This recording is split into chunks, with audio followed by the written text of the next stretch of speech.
1365 সালে আজকের দিনে ভিয়েনা বিশ্ববিদ্যালয় প্রতিষ্ঠিত হয়। 1609 সালে আজকের দিনে বারমুডা ইংল্যান্ডের কলোনি হয়। 1789 সালে আজকের দিনে আমেরিকায় পোস্ট অফিস স্থাপিত হয়। 1799 সালে আজকের দিনে অস্ট্রিয়া ফ্রান্সের বিরুদ্ধে যুদ্ধ ঘোষণা করে। 1867 সালে আজকের দিনে শেষ ফরাসি সৈন্যদল মেক্সিকো ত্যাগ করে। 1894 সালে আজকের দিনে যুক্তরাষ্ট্রে প্রথম বোতলজার কোকাকোলা বিক্রি শুরু হয়। 1896 সালে আজকের দিনে নেদারল্যান্ডসে প্রথম চলচ্চিত্র প্রদর্শিত হয়। 1904 সালে আজকের দিনে ইংল্যান্ডে প্রথম ইলেকট্রিক ট্রেন চালু হয়।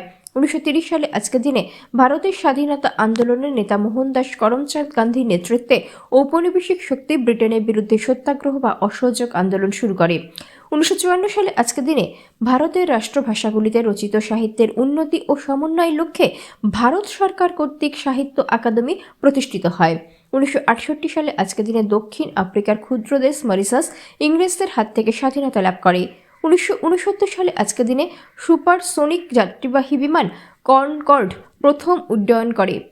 1989 সালে আজকের দিনে স্যার টিম বার্নস-লি কার্নেল ল্যাবে ওয়ার্ল্ড ওয়াইড ওয়েব বৈশ্বিক তথ্য আদান প্রদানের আধুনিক প্রযুক্তির মাধ্যমে অবতারণা করেন।